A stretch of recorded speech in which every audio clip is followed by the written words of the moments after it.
le matin où ma vie a basculé a commencé comme n'importe quel autre mercredi à Manhattan, gris, et un peu trop bruyant à mon goût, avec le bruit d'un camion de livraison qui reculait sous les fenêtres de mon appartement, et le radiateur qui cognait, comme s'il était agacé d'être encore en vie. J'étais assise à ma table de cuisine, avec une tasse de café qui était déjà devenue tiède, mon ordinateur portable ouvert, et ma boîte de réception pleine de mails concernant des opportunités d'investissement et des invitations qui ne m'intéressaient pas vraiment. J'avais vendu mon entreprise, une petite société de cybersécurité nommée Arborgate Security, quelques mois plus tôt, pour 275 millions d'euros. Et pourtant, l'appartement autour de moi était resté le même, la même table d'occasion, la même tasse bleue ébréchée, la même bosse dans le mur, là où mon frère m'y avait poussé lors d'une dispute, quand nous étions enfants. Personne, dans ma famille, n'était au courant de la vente. Pour eux, j'étais toujours l'étrange fille de la tech, qui vivait en ville et passait trop de temps sur son ordinateur. C'est comme ça qu'ils aimaient les choses. Tant que je ne demandais rien, et que je restais à l'écart, tout allait bien pour eux. Si vous écoutez ceci en ce moment, je suis sincèrement curieuse de savoir ce que vous faites. Tant de femmes m'écrivent pour me dire qu'elles écoutent ces histoires pendant qu'elles plient leur linge, promènent leurs chiens, ou rentrent du travail en voiture. Quand cela m'est arrivé, j'étais simplement assise là, dans ma minuscule cuisine de Manhattan, en t-shirt ample, pieds nus sur le carrelage froid, fixant mon téléphone pendant que mon café refroidissait. Si le cœur vous en dit, dites-moi dans les commentaires ce que vous faisiez en écoutant ceci. Je me sens un peu moins seul, quand je vous imagine là. Je m'appelle Rachel Cole. J'avais 34 ans ce matin-là, et je croyais sincèrement que la partie la plus difficile de ma vie était derrière moi. J'avais bâti quelque chose à partir de rien. J'avais survécu à plus de nuits blanches que je ne pouvais en compter. Et je pensais que peut-être, juste peut-être, ma famille me verrait enfin comme plus qu'une fille difficile. Puis mon téléphone a vibré. C'était la vibration spécifique que j'avais assignée à ma mère, courte, sèche, insistante. J'ai laissé vibrer une fois, 2 fois, puis je l'ai retourné. Sur l'écran, un texto d'elle. Il n'y avait pas de salutation, pas de « comment vas-tu », pas de petit emoji cœur, comme elle en mettait parfois dans les messages à mon frère. Maman avait écrit « Le mariage de Matt sera très intime cet été. Juste la famille ». Sous cette ligne, il y avait une photo d'une liste d'invités imprimée, étalée sur ce qui semblait être la table de la salle à manger, chez eux. Les noms étaient écrits à l'encre bleue. Mes parents, mon frère, sa fiancée, ses parents, une lignée de tantes, d'oncles, de cousins. Et là, à mi-page, il y avait mon propre nom, Rachel, qu'une épaisse encre rouge barrait, comme une cicatrice. Je l'ai fixé un long moment. Ma première pensée a été que ce devait être une sorte de blague, une tentative d'humour maladroite. Ma mère avait ce penchant pour ce qu'elle aimait appeler l'honnêteté, et que j'avais depuis longtemps appris à traduire par la cruauté bien élevée. À l'intérieur de ma poitrine, quelque chose s'est replié sur soi-même. Ce n'était pas l'explosion de douleur aiguë qu'on ressent la première fois que quelqu'un vous trahit. Ce genre de douleur appartenait à des versions plus jeunes de moi. Ce que j'ai ressenti, à la place, c'était une compression profonde et lente, comme un livre lourd qui se referme sur une histoire que je n'avais jamais été autorisé à terminer.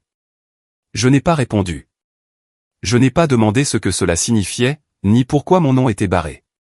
J'ai juste regardé les petites bulles de frappe, là, sous la photo, où elle n'avait rien tapé d'autre. C'était délibéré. C'est ce qui m'a frappé en premier, la manière dont elle avait choisi de me le montrer, non pas avec des mots, mais avec une photo de mon propre nom, effacée. Mon esprit a commencé à me fournir toutes les phrases que j'avais entendues sur moi au fil des ans. Rachel rend tout intense. Rachel est imprévisible. Rachel ne sait pas sentir l'ambiance. Je pouvais presque entendre ma mère dire à quelqu'un que le mariage devait être simple, fluide, parfait. Mon téléphone a de nouveau vibré. Un autre message d'elle. Elle disait qu'elle espérait que je comprenais, que c'est pour garder les choses simples pour Matt et Julia, et que je ne devrais pas le prendre personnellement. Cette phrase m'a fait rire. Un petit rire amer, dans ma cuisine vide. Je ne devrais pas prendre personnellement le fait que ma propre famille ait rayé mon nom de la liste des invités de mariage de mon frère. J'ai posé le téléphone, face contre la table, et j'ai essayé de boire mon café. Il était glacial. Le radiateur a sifflé. Dehors, une sirène a hurlé, puis s'est évanouie. Un instant, je me suis imaginé, debout dans leur jardin, sous la tente qu'ils loueraient sûrement, tenant une flûte en plastique de champagne bon marché, pendant que tout le monde s'agitait autour du couple heureux. J'ai imaginé le sourire crispé de ma mère, et mon père me demandant si je faisais toujours ce truc d'ordinateur. Puis une autre pensée s'est glissée derrière, ma grand-mère. J'ai repris mon téléphone, j'ai ouvert mes contacts, et j'ai appuyé sur le nom que j'avais enregistré comme « grand-mère ». Ça a sonné 3 fois, avant qu'elle ne réponde. J'ai entendu la petite pause familière, pendant qu'elle cherchait le bouton. Puis sa voix est parvenue, fine mais chaleureuse, comme la lumière à travers de la vieille dentelle. Ma grand-mère s'appelle Irene. Elle avait 78 ans, cette année-là, et vivait seule dans la même petite maison où elle avait élevé mon père. Elle m'a demandé comment j'allais, et si je mangeais assez. Je lui ai demandé ce qu'elle cuisinait, et si ses genoux la faisaient toujours souffrir quand il pleuvait. Nous avons tourné autour du pot pendant 1 minute, toutes les deux, contournant quelque chose que nous n'avions pas encore nommé. Finalement, elle m'a demandé si j'avais déjà choisi une robe pour le mariage. Le mot « mariage » m'a frappé en pleine gorge. J'ai dégluti, et j'ai essayé de garder une voix stable. Je lui ai demandé ce que maman lui avait dit à ce sujet. Il y a eu un petit silence au bout du fil, juste le froissement de sa manche contre le récepteur. Puis elle m'a dit que ma mère et mon père étaient passés la semaine précédente, avec un dossier plein d'échantillons. Il lui avait dit que le mariage serait petit, qu'il voulait rester entre jeunes, et que le voyage serait trop fatigant pour elle, avec le fauteuil roulant et tout le tralala. Elle a essayé de faire comme si elle n'était pas contrariée. Ma grand-mère a cette fierté à l'ancienne, le genre qui saignera avant de se plaindre. Mais ensuite, elle a dit quelque chose qui a brouillé ma vision. Elle m'a dit que ma mère avait dit qu'il ne voulait pas d'un fauteuil roulant sur les photos, que ça gâcherait l'esthétique qu'il recherchait. Le thème était « Romance de jardin douce » et il voulait que tout paraisse léger. Je suis restée assise, le téléphone collé à l'oreille, fixant la fissure dans le carrelage sous mon pied nu. Un fauteuil roulant sur les photos gâcherait le thème. C'était la raison qu'ils avaient donnée à la femme qui avait gardé mon frère gratuitement, pour que ma mère puisse aller au yoga. La femme qui avait attendu dans les salles d'attente d'hôpital. La femme qui m'envoyait des billets de 20 € quand j'étais à l'université et que je vivais de nouilles instantanées. J'ai demandé à ma grand-mère si elle avait reçu une invitation formelle. Elle a ri un peu, et a dit « Non, ma chérie. Personne n'envoie d'invitation à celle qu'on a décidé de ne pas inviter. » Quelque chose dans sa voix s'est brisé sur ce dernier mot. Pas fort, juste la plus petite fissure. C'était suffisant. D'un coup, l'humiliation que j'avais ressentie, en voyant mon propre nom barré, s'est transformée en quelque chose de plus froid. C'était une chose qu'il décide que j'étais trop compliqué, trop intense, ou je ne sais quoi. J'avais fait une sorte de paix difficile avec ça, au fil des ans. Mais sans prendre à elle, transformer ma grand-mère en un inconvénient, un accessoire à retirer du cadre pour que leurs photos soient plus jolies, c'était une ligne que je ne les savais même pas capables de franchir. J'ai pris une lente inspiration. Je lui ai demandé ce qu'elle faisait pour le reste de la journée. Elle a dit qu'elle avait prévu de faire une tarte, et peut-être de regarder de vieilles rediffusions de séries policières. Elle a essayé de rendre sa voix légère. Elle m'a dit de ne pas m'inquiéter, qu'elle comprenait que les jeunes voulaient s'amuser. Je sentais ma mâchoire se crisper si fort que ça faisait mal. J'ai regardé autour de moi, dans ma cuisine, l'ordinateur portable plein de chiffres qui aurait fait sortir les yeux de la tête à mon père. Et j'ai réalisé quelque chose de très clair, ils avaient pris une décision sur qui appartenait à leur tableau. Je ne pouvais pas changer ça. Je ne pouvais pas me forcer à entrer dans leur cadre, sans perdre plus de moi-même qu'il n'en valait la peine. Mais je pouvais choisir de peindre un tableau très différent, ailleurs. J'ai dit à ma grand-mère que j'allais venir la voir. Pas pour un après-midi, pas pour une visite rapide. Je lui ai dit de garder son téléphone allumé, et de peut-être réfléchir à l'endroit où elle irait dans le monde, si elle pouvait aller n'importe où, si personne ne lui disait qu'elle était trop vieille ou trop dérangeante. Elle a ri à ça, un vrai rire cette fois, surprise et un peu timide. Elle m'a demandé ce que je préparais. J'ai dit que j'en avais assez de les regarder décider qui était digne d'amour et de célébration. J'ai dit que s'ils ne voulaient pas de nous dans leur histoire, il était peut-être temps que nous écrivions la nôtre. Je ne lui ai pas encore dit ce que je prévoyais. Ça viendrait plus tard. À ce moment-là, tout ce que j'ai dit, très doucement, c'est que je venais la voir. Si vous étiez assis là où j'étais ce matin-là, regardant votre nom barré sur la liste d'invités de votre propre famille, entendant que le fauteuil roulant de votre grand-mère ne correspondait pas au thème, qu'auriez-vous fait ensuite? Je suis resté assise là, le téléphone encore chaud dans ma main, le silence de ma cuisine m'oppressant. Et la chose suivante dont je me souviens, c'est que j'attrapais déjà mes clés. Au moment où les portes de l'ascenseur se sont ouvertes, ma décision était prise. Je partais en voiture pour Albanie. Je me fichais des réunions, des délais, ou de la pile de papier sur ma table. Il n'y avait qu'une seule chose à faire, et c'était de retrouver ma grand-mère. Le trafic, pour sortir de Manhattan, était comme d'habitude. Les voitures serrées les unes contre les autres, les feux de stop clignotant comme une ligne d'yeux rouges et fatigués. Je me suis glissé dans ce lent fleuve, et j'ai laissé mon esprit dériver, dans ce mélange étrange de conduite automatique et de souvenirs vifs. J'avais fait ce trajet tant de fois.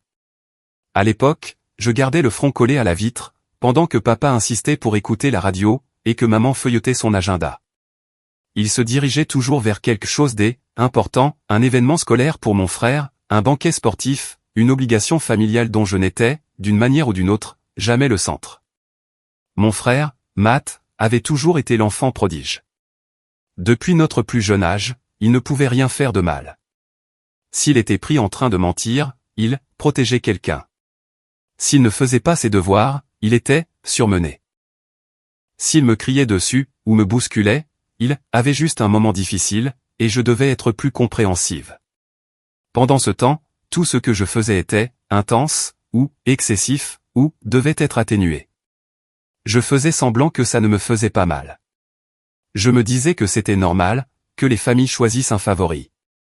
Mais, assise là, au volant, ce jour-là, je réalisais que je portais cette douleur depuis si longtemps qu'elle faisait partie de ma colonne vertébrale. Elle était sourde la plupart du temps, et puis quelque chose comme cette histoire de mariage venait la percuter, et toute la structure s'embrasait. Je me suis souvenu de quelque chose qui m'a frappé plus fort que prévu. C'était au printemps 2009. J'avais 19 ans, étudiante, et je fonctionnais à la caféine et à l'ambition. Mes notes étaient bonnes, mes projets, grands. Ma grand-mère, qui avait toujours été mon soutien silencieux, avait économisé pendant des années pour me donner un petit fonds de démarrage, 32 000 €. Elle m'avait dit une fois, d'une voix douce, qu'elle alimentait ce compte petit à petit, depuis que j'étais enfant. Cet argent ne m'est jamais parvenu. Je ne connaissais pas la vérité, à l'époque. Mon père m'avait appelé, un après-midi, et m'avait dit qu'ils avaient besoin d'emprunter l'argent pour un court moment, parce que mon frère avait besoin d'un traitement spécial, pour un problème de santé. Il a parlé vite et doucement.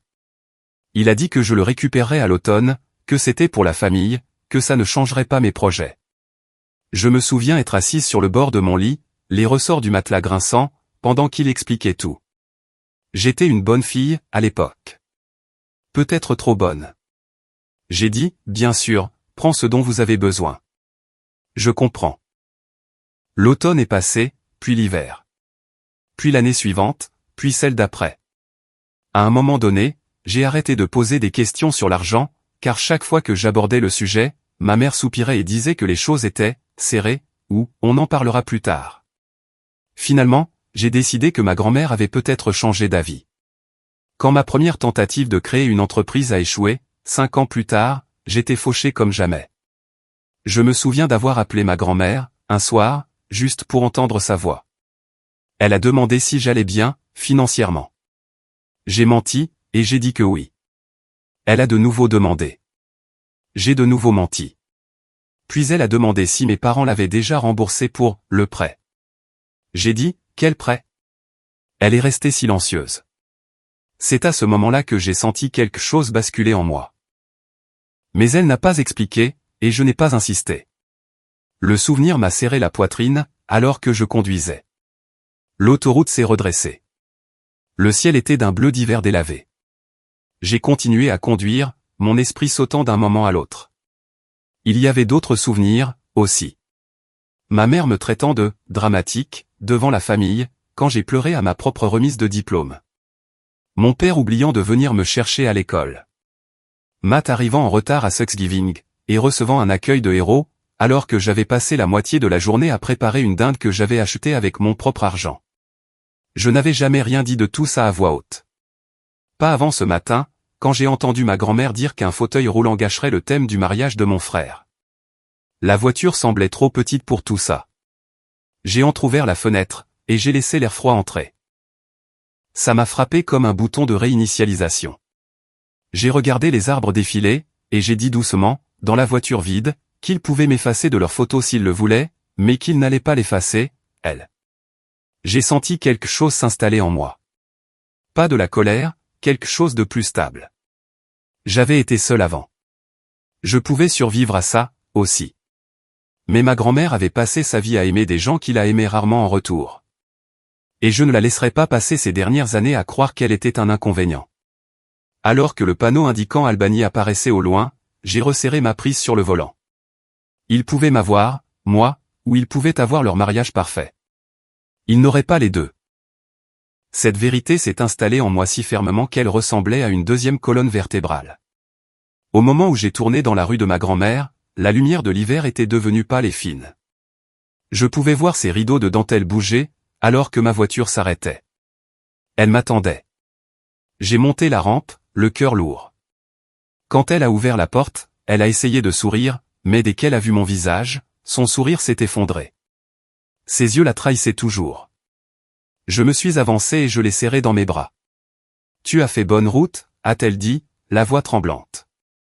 Je l'ai suivie à l'intérieur. La maison sentait la cannelle, et le vieux bois. Tout semblait identique. Elle nous a versé du thé, et nous nous sommes assises à la table de la cuisine. J'ai demandé doucement ce que mes parents avaient dit exactement. Elle a essayé de rendre sa voix légère, mais elle est sortie, fine. Ils ont dit que le mariage serait très petit, que rester debout longtemps serait trop pour moi. Et ta mère a dit, eh bien, le fauteuil roulant pourrait être difficile avec l'esthétique du photographe. J'ai fermé les yeux. J'ai demandé si c'était vraiment la raison. Elle a hésité, puis a hoché la tête, la bouche tremblante. Quelque chose en moi s'est tordu si fort que j'ai cru qu'il allait se rompre. Mais ce n'est pas pour ça que j'avais conduit 2 heures. Il y avait une conversation que nous avions laissée inachevée, il y a des années. Tu te souviens quand tu as demandé si mes parents t'avaient déjà remboursé? Le prêt que tu as mentionné? Ses yeux ont baissé, et j'ai vu la peur, là. La honte que quelqu'un d'autre lui avait mise entre les mains. J'ai dit doucement, raconte-moi tout. Je peux l'encaisser. Le silence qui a suivi était rempli de 15 ans de quelque chose qu'elle n'avait jamais été autorisée à dire. Quand elle a finalement parlé, sa voix avait le tremblement délicat de quelqu'un qui touche une blessure qui n'a jamais guéri. C'était en 2008. Matt avait rencontré une fille. Une gentille fille. Quand elle a découvert qu'elle était enceinte, elle est allée voir tes parents, parce qu'elle pensait que l'honnêteté comptait. J'ai senti mon pouce accélérer. Ta mère lui a dit qu'elle gâcherait la vie de Matt, qu'il avait un avenir. Ils l'ont emmené chez un avocat, des papiers ont été signés, et on lui a dit de quitter l'État et de ne plus contacter Matt. J'étais glacé. Elle ne voulait pas signer, a dit grand-mère. Elle a pleuré pendant toute la réunion. Elle n'arrêtait pas de demander si Matt le savait, s'il s'en souciait, mais tes parents lui ont dit que c'était ce que les adultes devaient faire. Ma voix fonctionnait à peine, quand j'ai demandé d'où venait l'argent. Grand-mère m'a regardé, avec des yeux qui ne m'avaient jamais menti, et j'ai su la réponse avant qu'elle ne parle. C'était l'argent que j'avais économisé pour toi, a-t-elle murmuré. 32 000 euros. La totalité. Le monde s'est réduit à un seul pouls dans mon oreille. Elle a dit que ton père lui avait dit que c'était temporaire, qu'il remettrait l'argent dès qu'il le pourrait, mais ils ne l'ont jamais fait. Chaque fois que je demandais, ta mère me disait de ne plus en parler, que ça perturberait la famille, que je devais penser à l'avenir de Matt. Elle a dit que tu t'en sortirais sans, que tu étais intelligente et motivée. Je n'ai pas pu parler pendant un long moment. J'ai suivi ses paroles sans mot dire, alors qu'elle allait dans sa chambre. Elle a atteint une vieille boîte en fer. À l'intérieur, une longue enveloppe blanche. Elle me l'a tendue. Je l'ai ouverte, et j'ai trouvé la reconnaissance de dette. 32 000 euros. La signature de mon père, celle de ma mère, une date limite de remboursement expirée depuis 14 ans. Derrière, des relevés bancaires montrant le retrait. Mon avenir, effacé d'un trait de plume, et d'un mensonge. Tu n'étais jamais censé voir ça, a dit grand-mère doucement. Ils m'ont dit de me taire, pour l'image de la famille. Ils ont dit que si je te le disais, tu ferais tout exploser. Que ça blesserait Matt. Que je devais choisir la famille, plutôt que toi. Sa voix s'est brisée. Je pensais que tu t'en sortirais. Et puis, quand tu as eu des difficultés plus tard, j'ai pensé que tu m'en voulais peut-être. Je voulais tellement te le dire, mais ta mère a dit que ça ne ferait qu'empirer les choses. Elle a regardé ses mains, tordant un mouchoir. Je porte ça depuis 15 ans, a-t-elle murmuré. Je suis si fatigué. Quelque chose de chaud est monté dans ma poitrine. Mais ce n'était plus de la colère. C'était du chagrin. Le chagrin de chaque nuit où j'avais eu faim. Le chagrin de chaque fois où j'avais pensé que ma grand-mère s'en fichait. Le chagrin de la façon dont elle avait été réduite au silence. J'ai remis l'enveloppe dans la boîte, j'ai fermé le couvercle doucement, et j'ai pris sa main. Grand-mère, ai-je dit, ce n'était jamais de ta faute. Elle a secoué la tête, mais j'ai serré ses doigts. Ce sont eux qui ont fait ça, pas toi. Ils nous ont menti à toutes les deux. Et maintenant, ils veulent que tu crois que tu gâches une photo. J'en ai fini de les laisser contrôler ta valeur. Elle m'a regardé, avec ce mélange de soulagement, de peur et d'espoir. Qu'est-ce que tu vas faire, a-t-elle demandé doucement. J'ai senti la décision s'installer en moi. D'abord, on te sort de cette maison. Tu mérites un monde plus grand que ça. Tu mérites quelque chose de beau. Tu mérites un moment qui soit à toi. Elle a ri à travers ses larmes. Où irions-nous, a-t-elle demandé. Je l'ai regardée avec une certitude qui m'a surprise moi-même. Grand-mère, ai-je dit, nous allons à Paris. Ses lèvres se sont entr'ouvertes. Elle a cligné des yeux, comme si elle pensait avoir mal entendu. Paris, a-t-elle répété, presque en un murmure. J'ai hoché la tête. On ne demande pas la permission. On n'attend pas d'être incluse. On se choisit. Ils peuvent avoir leur petit mariage parfait. Nous, on va écrire notre propre histoire. Un instant, elle m'a juste regardé, les yeux se remplissant à nouveau.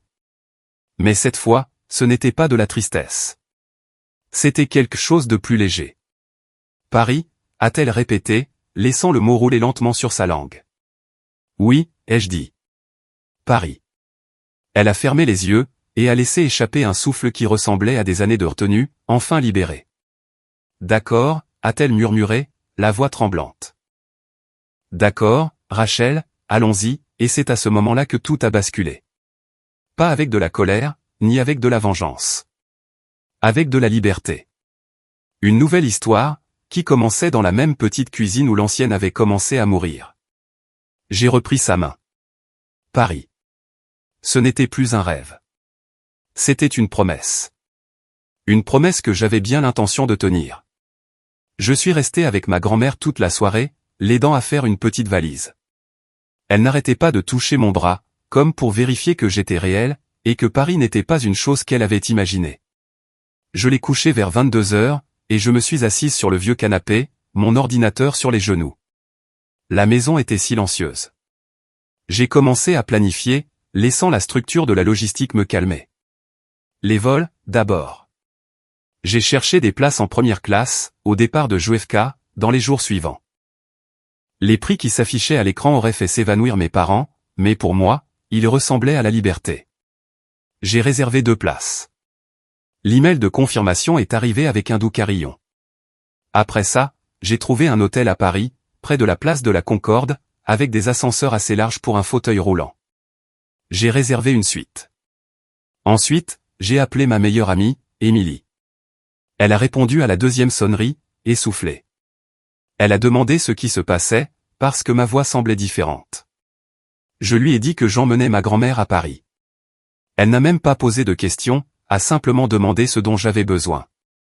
C'était Émilie, pas de jugement, que de l'action. Je lui ai dit de s'assurer que tous nos anciens dossiers étaient sauvegardés sur des disques sécurisés. Elle a demandé si tout allait bien. J'ai dit que oui, mais qu'il y avait des choses pour lesquelles je devais me préparer. Elle n'a pas insisté. Quand j'ai raccroché, mon téléphone a de nouveau vibré. Un texto de ma mère. Il disait qu'il devait parler du mariage, et que je compliquais les choses. Un 2e texto a suivi, demandant où j'étais. Un 3e, si je rentrais bientôt. Chaque message ressemblait à un coup sur une ecchymose. J'ai glissé le téléphone, face contre table, et j'ai laissé le silence revenir. Le lendemain matin, j'ai aidé ma grand-mère à s'habiller. Elle bougeait lentement, mais il y avait une étincelle dans ses yeux que je n'avais pas vue depuis des années. Elle n'arrêtait pas de demander si elle était présentable, et je n'arrêtais pas de lui dire qu'elle était parfaite. Nous sommes partis juste après le lever du soleil. La lumière était douce sur le trottoir. J'ai aidé ma grand-mère à monter dans la voiture, et j'ai plié son fauteuil roulant. En me glissant derrière le volant, j'ai remarqué le calme dans ma poitrine, comme si quelque chose de lourd s'était enfin immobilisé. Le trajet jusqu'à Juevka était différent. Il y avait un but. Ma grand-mère regardait par la fenêtre, commentant à voix basse les arbres, les nuages, comme si elle emmagasinait le monde. Je crois qu'elle avait oublié ce que c'était, d'aller quelque part. Quand nous sommes arrivés, sa main s'est agitée nerveusement. Je suis sorti, j'ai pris le fauteuil roulant, et je l'ai soulevé doucement. À l'intérieur du terminal, les gens se pressaient. Je l'ai poussé en avant, les roues bourdonnant doucement. Elle a penché la tête en arrière pour admirer les hauts plafonds. Elle a demandé d'une petite voix si nous faisions vraiment ça. Je me suis penché. Je lui ai dit que je n'avais jamais été aussi certaine de quoi que ce soit. Nous sommes arrivés au comptoir d'enregistrement, et j'ai tendu nos passeports. L'agent nous a regardés avec un sourire poli. Je sentais ma grand-mère se redresser un peu. Quand les cartes d'embarquement ont été imprimées, l'agent me les a tendues. 2 places en première classe pour Paris. J'ai regardé les noms, le sien à côté du mien, et quelque chose en moi s'est serré, d'un amour féroce. Nous avons passé la sécurité lentement. Ma grand-mère s'excusait à chaque fois qu'elle devait faire une pause, et je n'arrêtais pas de lui dire qu'elle ne devait à personne ni vitesse ni commodité. Quand nous sommes arrivés à notre terminal, j'ai tourné le fauteuil roulant pour qu'elle puisse voir la vue. L'avion était là, tranquillement sur la piste, argenté sous le soleil du matin. Elle les a fixés, comme s'ils étaient sacrés. Je lui ai demandé si elle allait bien. Elle a hoché la tête, mais sa voix a tremblé. Elle a dit que c'était la plus grande chose qu'elle ait faite depuis des années. Elle a dit qu'elle avait l'impression d'être une fille sur le point d'entrer dans un rêve. Je me suis agenouillé à côté d'elle. Je lui ai dit que le monde avait passé assez de temps à lui prendre des choses. Maintenant, il était temps de lui rendre quelque chose. Ses yeux se sont adoucis, et elle a tendu la main, touchant le côté de mon visage. Quand notre groupe a finalement été appelé, j'ai pris une profonde inspiration, et j'ai saisi les poignées de son fauteuil roulant. J'ai senti sa nervosité. Elle a murmuré si j'étais sûr. Je lui ai dit que j'étais plus certaine que jamais. Alors que l'agent de porte ouvrait le passage, je l'ai poussé en avant. Les roues roulaient doucement. Devant nous, le long tunnel vers l'avion. Nous y sommes entrés lentement, laissant derrière nous le bruit du terminal, nous dirigeant vers un moment qu'aucune de nous n'avait jamais imaginé. Quand la porte de l'avion est apparue, et que l'hôtesse de l'air a souri, j'ai senti quelque chose en moi se mettre en place, avec une finalité silencieuse. C'était le début de quelque chose de nouveau. Et juste au moment où nous avons atteint le seuil, ma grand-mère a posé sa main sur la mienne, et a laissé échapper un souffle qui a tremblé, mais ne s'est pas brisé. Sa main reposait sur la mienne, alors que nous franchissions le seuil. Et je pouvais sentir toute sa nervosité, et son excitation, dans ce contact. L'hôtesse de l'air nous a accueillis avec ce sourire poli des compagnies aériennes. Mais quand elle a vu ma grand-mère, et la façon dont elle regardait autour d'elle, comme une enfant dans un livre de contes, quelque chose de plus doux est apparu dans ses yeux. On nous a conduites à nos sièges, près de l'avant. La cabine semblait presque irréelle, un éclairage doux, des sièges larges qui ressemblaient plus à de petits canapés. J'ai aidé ma grand-mère à s'installer. Elle a murmuré que ça ressemblait à une petite chambre, dans le ciel. Sa voix était à moitié émerveillée, à moitié incrédule. L'hôtesse de l'air nous a apporté des verres d'eau pétillante et des serviettes chaudes. Ma grand-mère a observé chaque mouvement, l'enregistrant dans sa mémoire. Quand l'avion a commencé à rouler, elle a de nouveau cherché ma main. Je sentais le léger tremblement dans ses doigts. Je lui ai demandé si elle allait bien. Elle m'a dit qu'elle n'avait pas peur, juste qu'elle était émerveillée. Les moteurs ont rugi plus fort. L'avion a pris de la vitesse, puis nous avons été plaqués contre nos sièges, alors que le sol s'éloignait. Ma grand-mère a laissé échapper un petit souffle, et a ri. Un rire haletant, nerveux, qui s'est transformé en quelque chose de plus libre, alors que la ville disparaissait sous les nuages. Elle avait déjà pris l'avion, plus jeune, mais jamais comme ça. Elle a passé la première heure à tout explorer. Quand l'hôtesse a apporté les menus, elle a ouvert le sien avec précaution, et a murmuré qu'elle n'avait jamais eu de menu dans un avion. Nous avons choisi nos repas. Et au fil des heures, l'avion s'est installé dans ce calme feutré. À un moment donné, après le dessert, ma grand-mère a incliné son siège.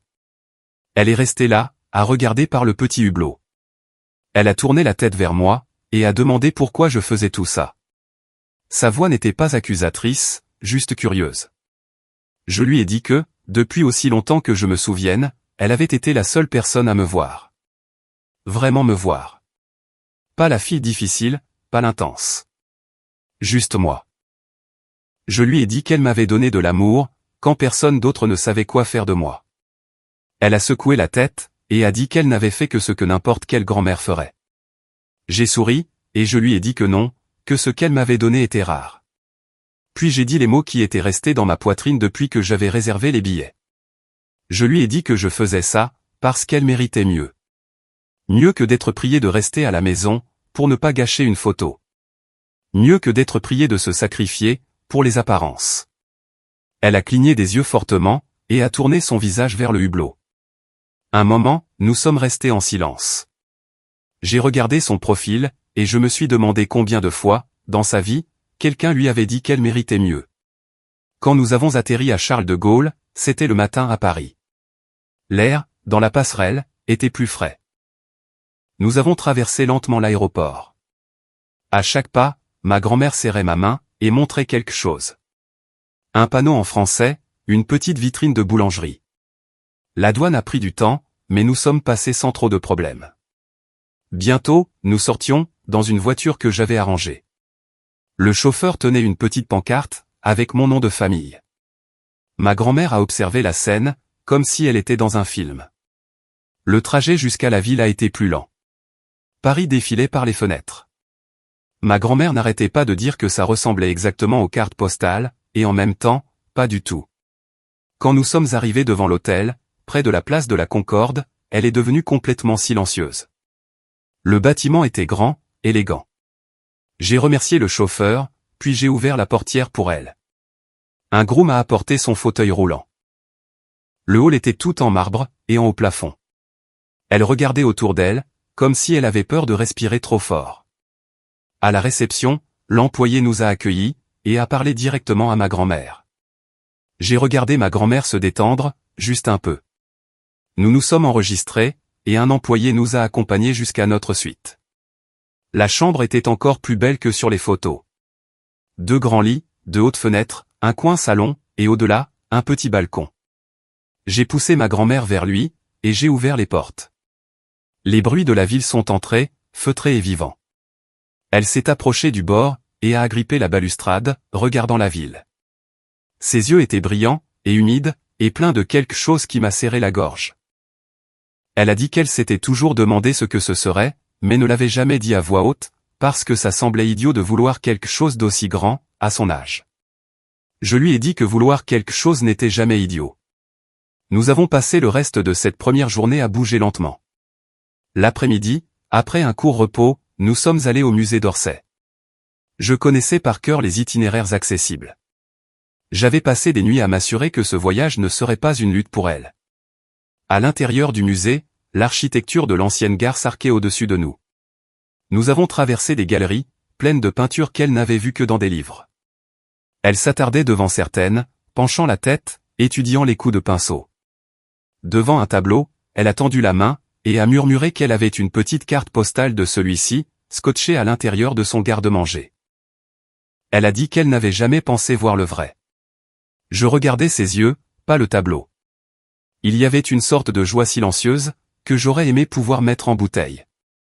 Ce soir-là, je l'ai emmenée dans un petit restaurant, près de la Seine. Pas l'endroit le plus chic, juste un endroit confortable. Le serveur m'a aidé à positionner sa chaise. Nous avons mangé lentement. Toutes les quelques minutes, elle s'arrêtait, et secouait légèrement la tête, comme si elle n'arrivait toujours pas à y croire. Après le dîner, nous avons marché très lentement le long du fleuve. La tour Eiffel était visible au loin. Quand les lumières se sont mises à scintiller, ma grand-mère a laissé échapper un rire surpris, qui a fait sourire un couple qui passait. Elle a de nouveau demandé, doucement, pourquoi je faisais tout ça. Je lui ai dit la même chose, qu'elle méritait mieux. Mieux que la survie, mieux que d'être traitée comme une pensée après coup, mieux même que la loyauté envers des gens qui ne l'avaient pas mérité. De retour à l'hôtel, plus tard, elle s'est endormie rapidement, épuisée d'une bonne manière. Je suis resté longtemps à la fenêtre. La ville semblait pulser, d'une vie complètement séparée de tout ce que ma famille avait jamais essayé de scénariser. Mon téléphone, que j'avais principalement ignoré, était posé sur la petite table. Je l'ai pris, j'ai ouvert l'appareil photo. J'ai doucement réveillé ma grand-mère, juste assez pour passer un bras autour de ses épaules, et j'ai tendu le téléphone. Elle a souri, un peu confuse mais heureuse, et j'ai immortalisé notre moment, avec les lumières de la ville derrière nous. J'ai ouvert la conversation de groupe de la famille, celle qui avait été pleine de discussions sur les lieux de mariage, les couleurs des fleurs, et les plans de table. Sans trop réfléchir, j'ai sélectionné la photo, et je l'ai jointe. Dans la zone de texte, j'ai écrit 3 mots simples, salutations de Paris. Puis j'ai appuyé sur envoyer. Un instant, rien ne s'est passé. La photo est apparue. Le message était là. Puis mon téléphone a vibré 1 fois, 2 fois, puis encore, et encore. Des appels ont commencé à s'afficher, ma mère, mon père, mon frère, tous essayant de se connecter en même temps.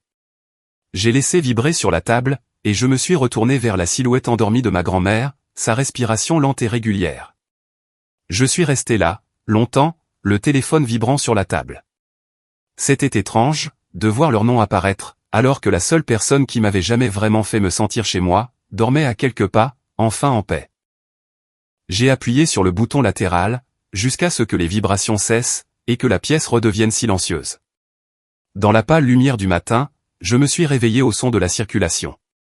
Ma grand-mère était déjà réveillée, dans son lit, le plateau du petit déjeuner devant elle. Elle avait l'air presque timide, quand elle m'a dit qu'elle avait commandé du café et un croissant, parce que ça lui semblait être la chose à faire, à Paris.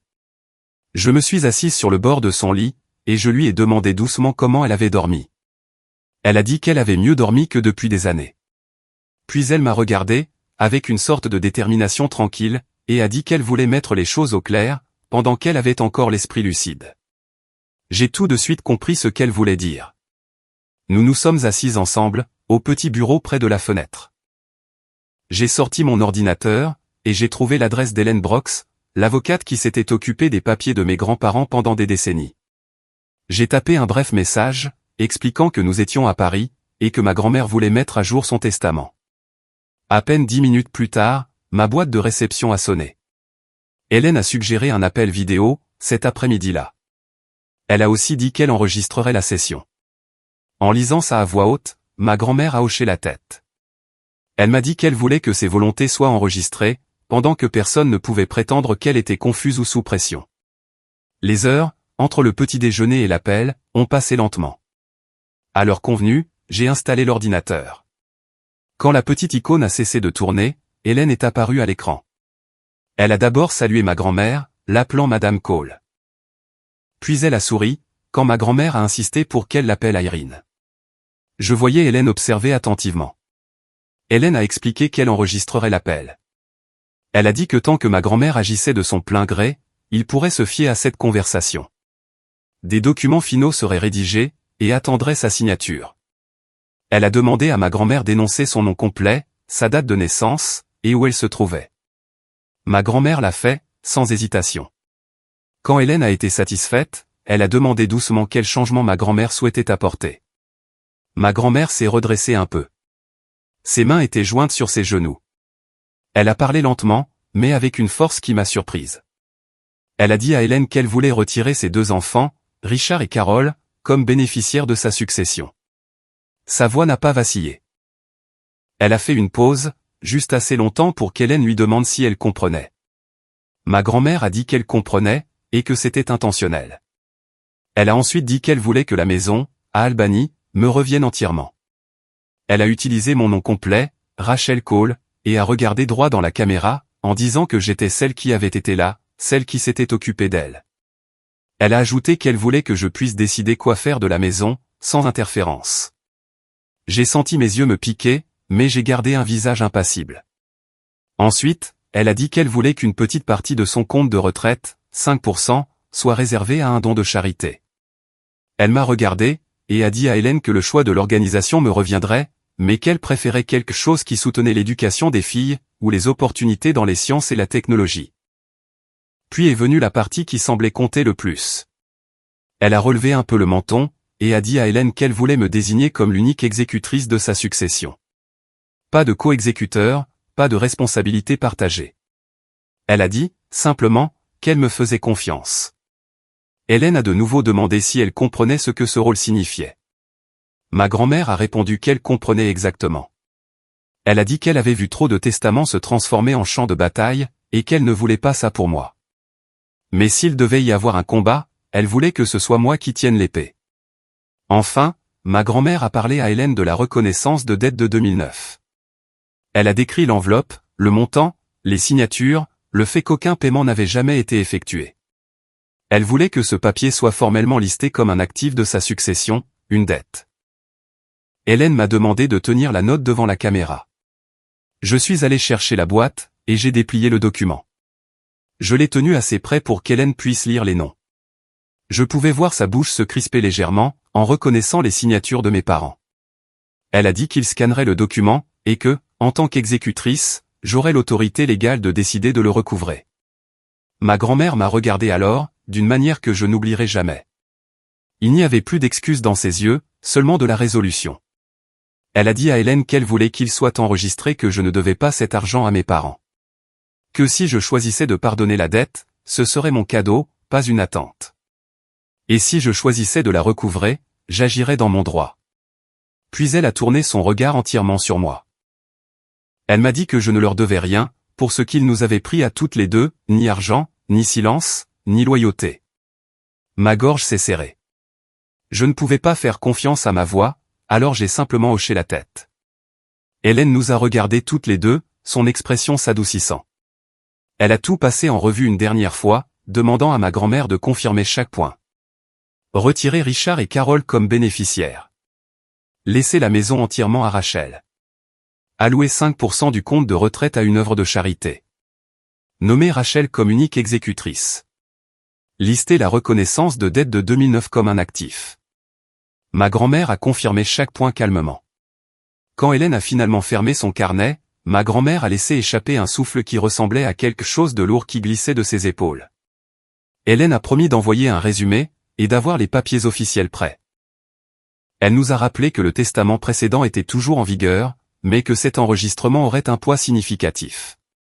Après qu'elle se soit dit au revoir, l'écran est devenu noir, et j'ai fermé l'ordinateur, écoutant un instant les faibles bruits de Paris. Ma grand-mère avait l'air plus petite, mais pas plus faible. Plutôt comme un arbre qui venait de survivre à une tempête, ses branches dépouillées, mais ses racines plus profondes que quiconque ne le réalisait. Elle a demandé si je lui en voulais d'être restée silencieuse si longtemps. Je lui ai dit non, que tout ce qu'elle avait fait, à l'époque, elle l'avait fait sous une pression que je pouvais à peine imaginer. J'ai dit que ce qui comptait, c'était ce qu'elle avait fait aujourd'hui. Elle a de nouveau cherché ma main, et nous sommes restés assises comme ça. Deux femmes, dans un hôtel, dans une ville qui n'existait autrefois que sur des cartes postales pour nous, revendiquant quelque chose que personne ne s'attendait à ce que nous revendiquions. Mon téléphone, qui avait été merveilleusement silencieux, s'est allumé dès que je l'ai bougé. L'écran s'est rempli d'appels manqués et de messages. Des demandes de FaceTime de ma mère, de mon père, et de mon frère, empilées les unes sur les autres. J'ai regardé, alors qu'un autre appel vidéo entrant s'affichait. Mes parents et mon frère, ensemble cette fois. J'ai laissé sonner. Il est passé aux appels manqués, et a presque immédiatement recommencé. Il n'allait pas s'arrêter. J'ai de nouveau mis le téléphone face contre table. La vive panique que j'aurais pu ressentir, il y a des années, n'est jamais apparue. À sa place, un calme froid et clair. Puis une autre notification a glissé en haut de l'écran. Un message d'un numéro que je reconnaissais, mais que je voyais rarement. C'était de Julia, la fiancée de mon frère. Elle disait qu'elle devait me parler. Tout de suite. J'ai fixé le message une longue minute. Une partie de moi voulait l'ignorer. Mais s'il y avait une personne, dans toute cette histoire, qui méritait de savoir quel genre d'homme elle s'apprêtait à épouser, c'était elle. J'ai tapé 3 mots, je peux parler. Presque immédiatement, mon écran s'est allumé. Mais ce n'était pas seulement Julia. L'identifiant de l'appelant affichait le groupe familial. Ils l'avaient entraînée dans leur performance. J'ai jeté un coup d'œil à ma grand-mère. Elle était assise dans le fauteuil. Je lui ai dit doucement que mes parents appelaient. Elle a hoché la tête. Réponds, a-t-elle dit. Sa voix était calme. Voyons quelle histoire il raconte aujourd'hui. J'ai pris une profonde inspiration, et j'ai appuyé sur « Accepter ». Leurs visages sont apparus. Ma mère et mon père, sur le canapé. Mon frère, Matt, à côté d'eux. Derrière le canapé, deux personnes que j'ai reconnues sur des photos, Julia et son père. La voix de ma mère a frappé la première, aiguë et forte. Rachel Cole, pourquoi es-tu à Paris? As-tu la moindre idée de l'image que ça nous donne? Elle n'a pas demandé comment allait ma grand-mère. C'était toujours une question d'image. Mon père s'est penché en avant. Tu ramènes maman ici, a-t-il aboyé. Tout de suite.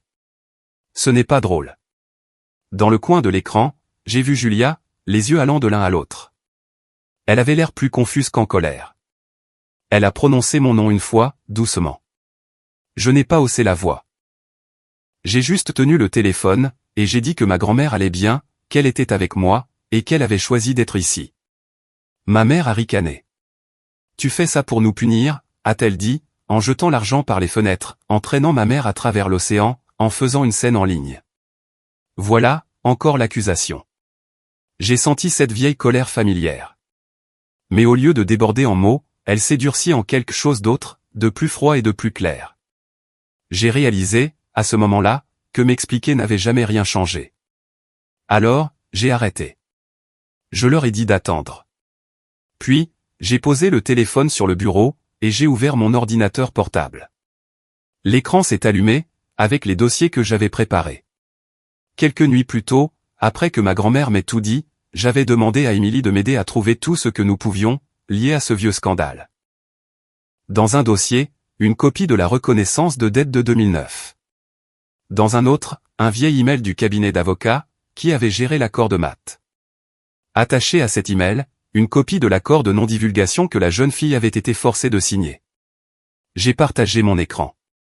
Une seconde plus tard, ce qui était sur mon ordinateur a rempli le leur. J'ai vu les yeux de ma mère se plisser. La reconnaissance de dette est apparue en premier. L'email de l'avocat, ensuite. Puis j'ai ouvert la pièce jointe. L'accord de non-divulgation. Sombre et taché par endroits, mais assez clair. Il exposait les conditions, de l'argent, en échange du silence. Une promesse de ne plus jamais contacter Matt. Une renonciation à toute demande de pension alimentaire. En bas, 3 jeux de signature, mon frère, la jeune fille, et mon père, comme témoins. Je n'ai pas commenté. Je n'ai pas accusé. Je les ai juste laissés lire. Ma mère a été la première à craquer. Où as-tu eu ça, a-t-elle lancé. Tu n'avais pas le droit. C'est réglé, depuis des années. Ça ne te regarde pas, mon père n'a rien dit. Tout le sang avait quitté son visage. Julia était devenue très calme. Ses doigts se sont resserrés sur le dos du canapé. Quand elle a finalement parlé, sa voix était douce, mais chaque mot a atterri comme une pierre. Matt, a-t-elle dit lentement, est-ce que c'est vrai? Il a dégluti difficilement. Il a commencé à dire quelque chose sur des malentendus, des situations compliquées. Julia n'a pas quitté l'écran des yeux. Alors, il y avait une fille, a-t-elle dit, et elle était enceinte, et vous l'avez tous payée pour qu'elle parte, et personne n'a pensé à me le dire. À moi, la femme que tu demandes d'épouser. Ma mère a essayé d'intervenir, disant que la fille était instable. Mon père a renchéri, insistant sur le fait que tout avait été légal. J'ai observé Julia.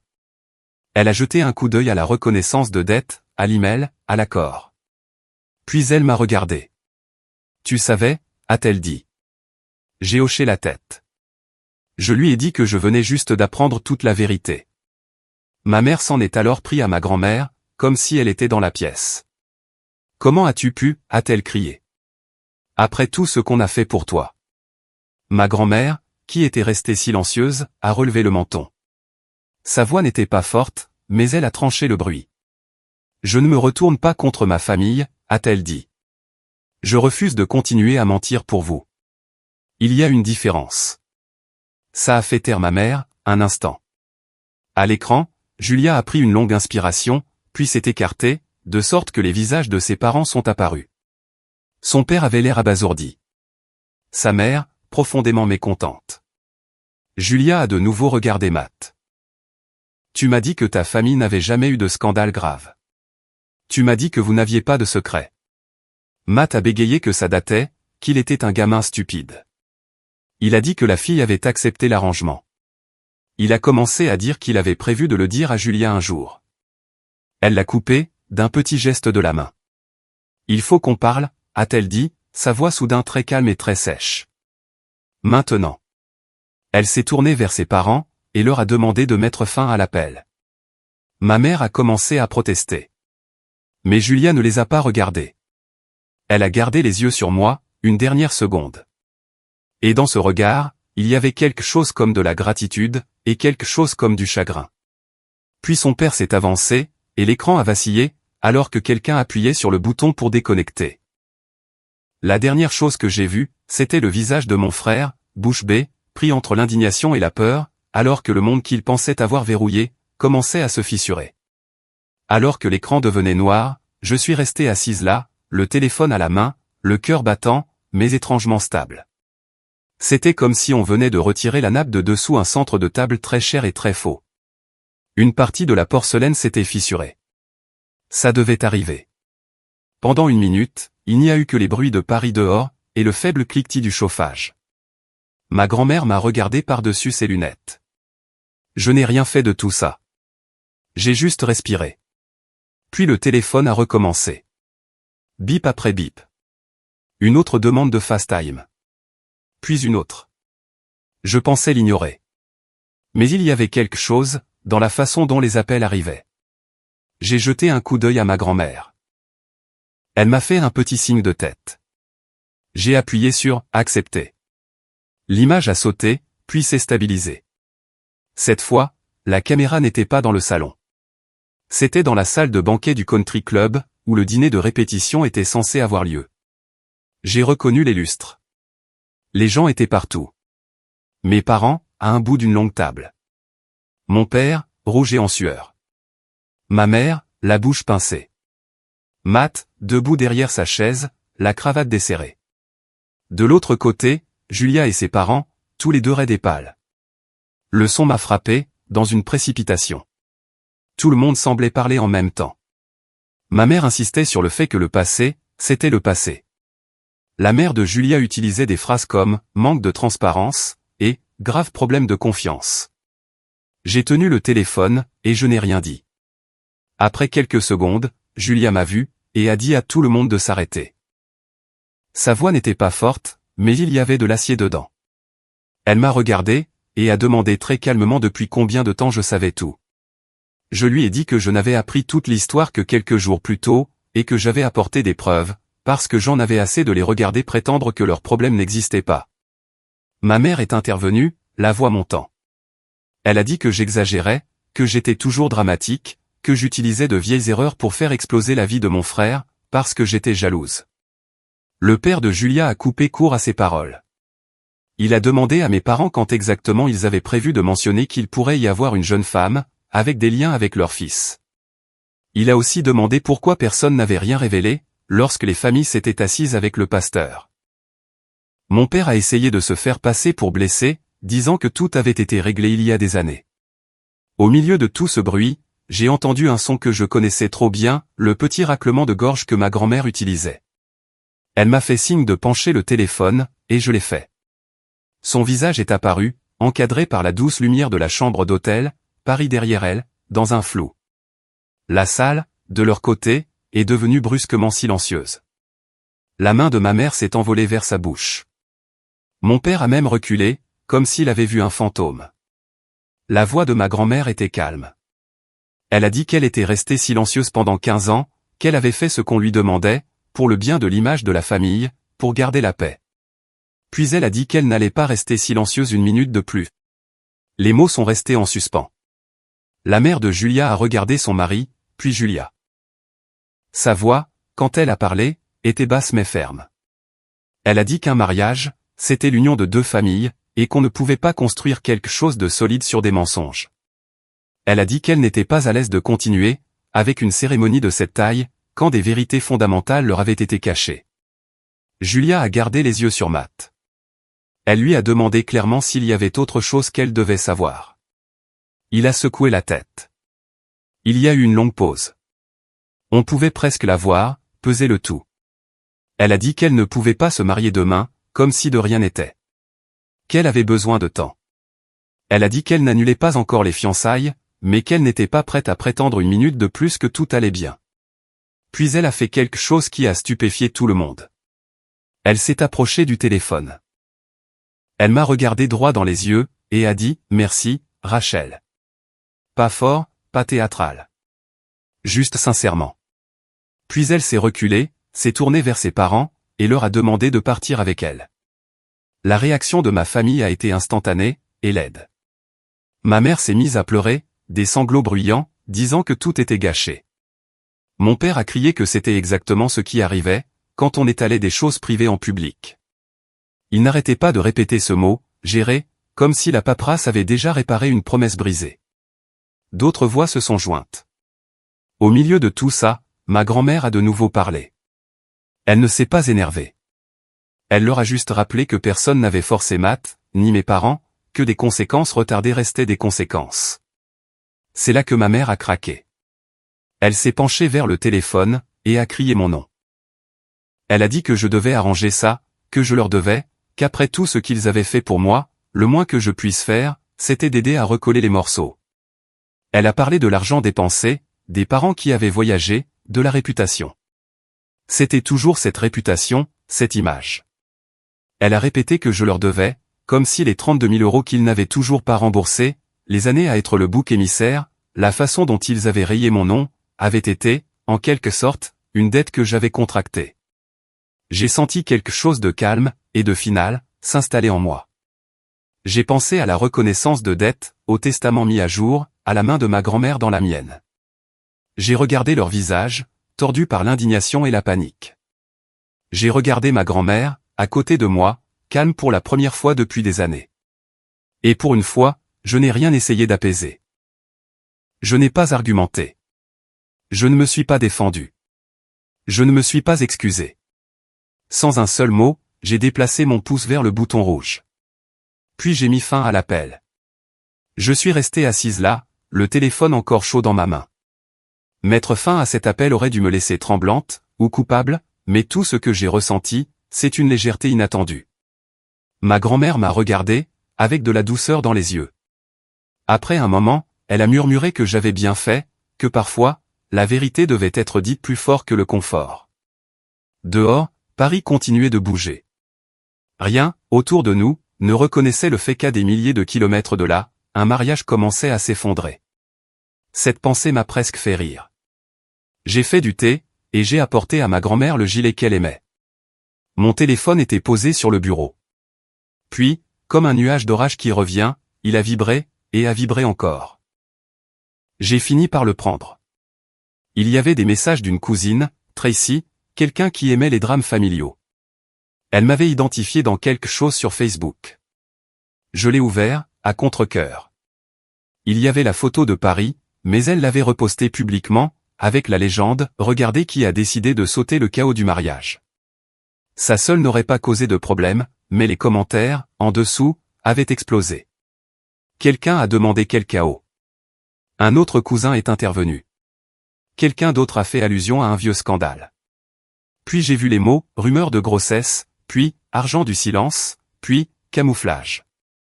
Et, parcourant tout le fil de commentaires, une seule phrase, répétée sous diverses formes, le marié a caché un scandale.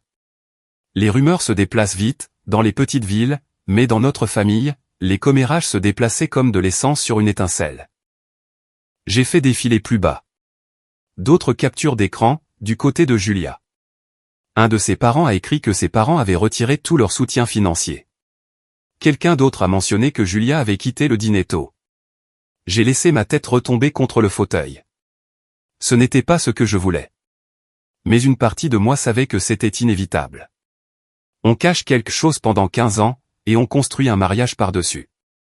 Finalement, le sol cède. Le téléphone a de nouveau vibré.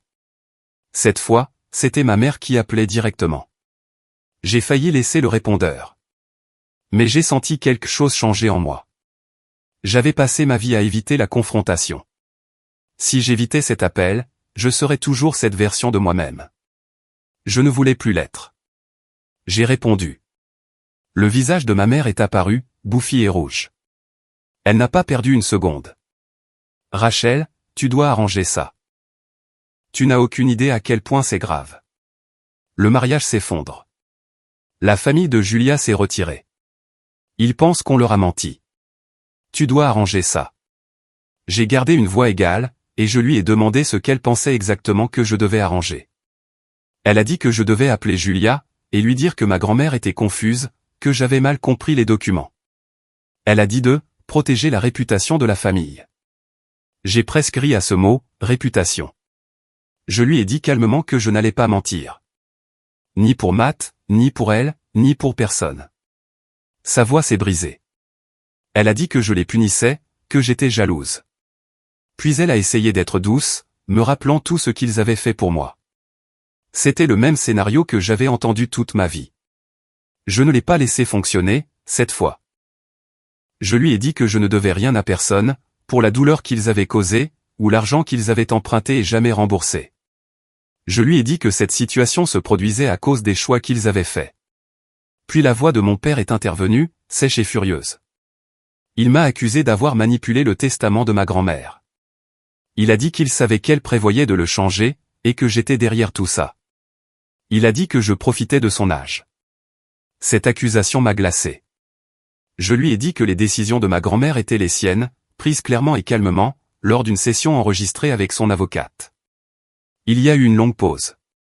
Puis ma mère a dit quelque chose que je n'attendais pas. Sa voix est tombée à un murmure effrayé. Rachel, a-t-elle dit, s'il te plaît, dis-moi qu'elle ne nourrait pas vraiment du testament. On l'a aidée. On l'a soutenue. Cette maison devait faire partie de notre retraite. J'ai presque eu pitié d'elle. Presque. Je lui ai dit que ma grand-mère avait tout à fait le droit de laisser sa maison à qui elle voulait, qu'elle avait décidé de me la laisser, parce que j'avais été là pour elle. Et que s'il voulait parler d'équité, il devrait commencer par rembourser la dette qu'il lui devait. Mon père a alors explosé. Il a crié que je détruisais tout. Il a dit que la chute du mariage était de ma faute, que le retrait des parents de Julia était de ma faute, que les commérages en ligne étaient de ma faute.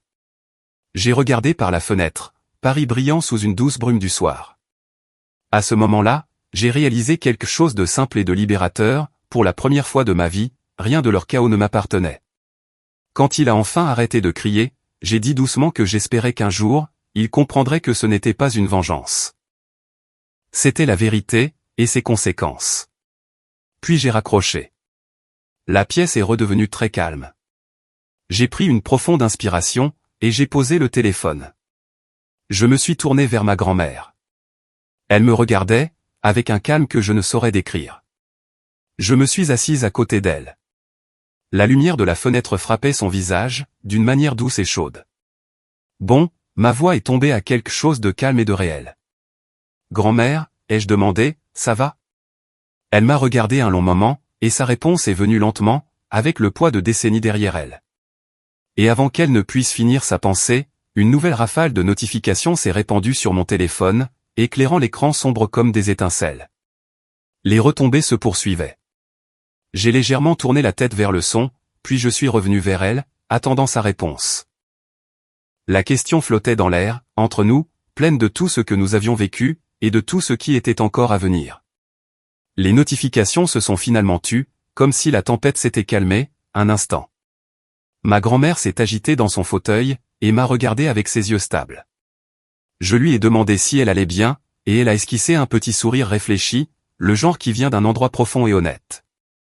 Elle a dit qu'elle avait porté ce poids si longtemps que le laisser sortir lui semblait étrange, presque comme réapprendre à respirer. Puis elle a cherché ma main, a serré mes doigts, et m'a dit qu'elle allait plus que bien. Elle a dit qu'elle était fière de moi. Les mots étaient calmes, mais ils se sont installés en moi, comme quelque chose de chaud. Le lendemain matin, Paris s'est réveillé. J'ai ouvert les rideaux, et j'ai laissé l'air frais entrer. En bas, dans la rue, la ville bougeait. Pour la première fois depuis des jours, mes épaules semblaient détendues. Ma grand-mère était déjà habillée. Elle était plus lente ce matin-là, mais son visage avait des couleurs, et ses yeux, une étincelle que je n'avais pas vue depuis des années. Elle m'a dit qu'elle avait envie de prendre le petit déjeuner dehors, dans un endroit simple. Alors je l'ai aidée à s'installer dans son fauteuil, et nous avons quitté l'hôtel ensemble, roulant sur les pavés, vers un petit café niché entre deux grands immeubles. À l'intérieur, les tables étaient petites et rondes. Nous nous sommes assises près de la fenêtre. Le serveur nous a apporté 2 cafés au lait, et du pain chaud. Ma grand-mère a tenu la tasse entre ses 2 mains. Un moment, nous avons simplement mangé, et écouté le doux bourdonnement autour de nous.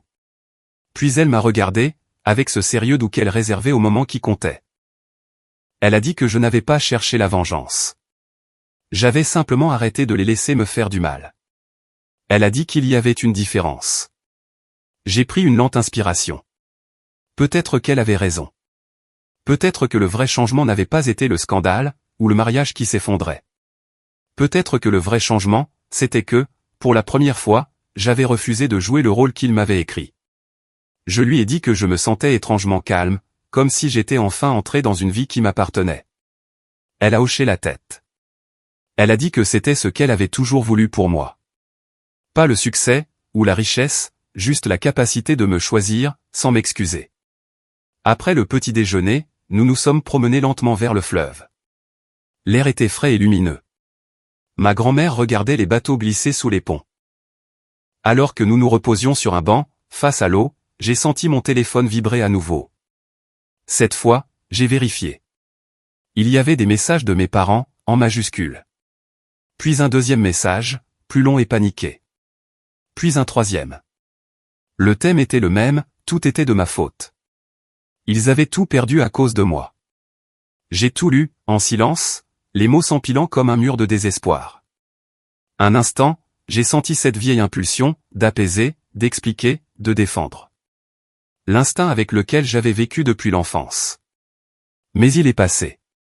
J'ai tapé lentement, en m'assurant que chaque lettre était à moi, vous n'avez pas tout perdu à cause de moi. Vous avez tout perdu parce que vous avez menti. J'ai appuyé sur « Envoyer » et j'ai remis le téléphone dans mon sac. Il n'a plus vibré. Un long moment, j'ai regardé l'eau. Puis j'ai regardé ma grand-mère, et je lui ai parlé des décisions que j'avais prises. Je lui ai dit que j'honorerais ses choix, exactement comme elle les avait énoncés. Que le testament resterait tel quel. Pas de négociation. Je lui ai dit qu'une fois qu'elle serait partie, je poursuivrais le recouvrement du prêt. Légalement, respectueusement, sans rancune. Je lui ai dit que je n'irais pas au mariage. Aucune version. Les mariages étaient censés être des célébrations de la vérité, et de l'engagement. Il n'y avait pas de place pour moi, là-bas. Et enfin, je lui ai dit que je ne rentrais pas tout de suite à Albany. Je voulais laisser la poussière retomber. Nous rentrerions quand ça nous semblerait juste, pas quand il l'exigerait. Ma grand-mère a écouté chaque décision. Quand j'ai fini, elle a hoché la tête une fois, et a dit, bien. Pas durement, pas amèrement. Juste fermement. Elle a de nouveau regardé l'eau. Puis elle m'a demandé quelque chose de doux, et d'inattendu. Elle m'a demandé à quoi je voulais que ma vie ressemble, maintenant. Je me suis adossé sur le banc, et je me suis permis de l'imaginer, une vie construite autour de vraies relations, une vie où je ne regardais pas par-dessus mon épaule, une vie où le succès n'avait pas à être mis en scène, une vie où l'amour et la loyauté signifiaient vraiment quelque chose. Je lui ai dit que je n'étais pas encore sûr, mais que je commençais à me sentir assez libre pour le découvrir. Plus tard cet après-midi-là, nous sommes retournés lentement à l'hôtel. Nous sommes passés devant une petite boutique.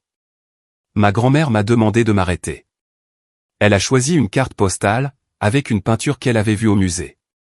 Elle a dit qu'elle voulait la garder là où elle pourrait la voir.